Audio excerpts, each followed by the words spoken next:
కర్నూలు జిల్లా కోసిగిలో వెలిసిన పద్మశాలి కుల బాంధవుల ఆరాధ్య దైవం శ్రీ భక్త మార్కండేయ స్వామికి గత 3 రోజుల నుంచి విశేష పూజలు చేపట్టారు. శ్రావణ మాస ఉత్సవాలలో భాగంగా స్వామివారికి ఆలయ అర్చకులు వీరేస్వామి వేద పండితుల ఆధ్వర్యంలో ప్రత్యేక పూజలు నిర్వహించారు.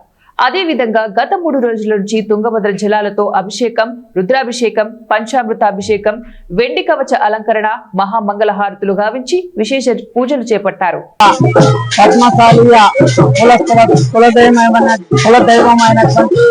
శ్రీ మార్కండేశ్వర స్వామి దేవస్థానం నందు మార్కండేశ్వర స్వామి యొక్క ప్రతి సంవత్సరం జరుగులాగా ఈ సంవత్సరం కూడా పండుగ కార్యక్రమం గంభీరంగా జరుపుకున్నాము. ఈ యొక్క కార్యక్రమంలో భాగంగా శనివారం రోజు గంగాజలము నది నుంచి గంగాజలం తీసుకురావడము, ఆదివారము ఉదయము స్వామివారికి రుద్రాభిషేక కార్యక్రమం జరుగుతుంది. అదేవిధంగా రాత్రికి ప్రసాద పంపిణీ కార్యక్రమం జరిగింది. ఈ దినము తేదీ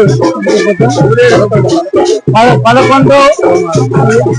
తేదీ 8వ నెల 2020 సంవత్సరము సోమవారము ఘనంగా శ్రీ స్వామివారిని పురవీధుల గుండా రథోత్సవ కార్యక్రమం జరిగింది. భక్తాదులు పద్మశాలి కుల బాంధవులు అందరూ కూడా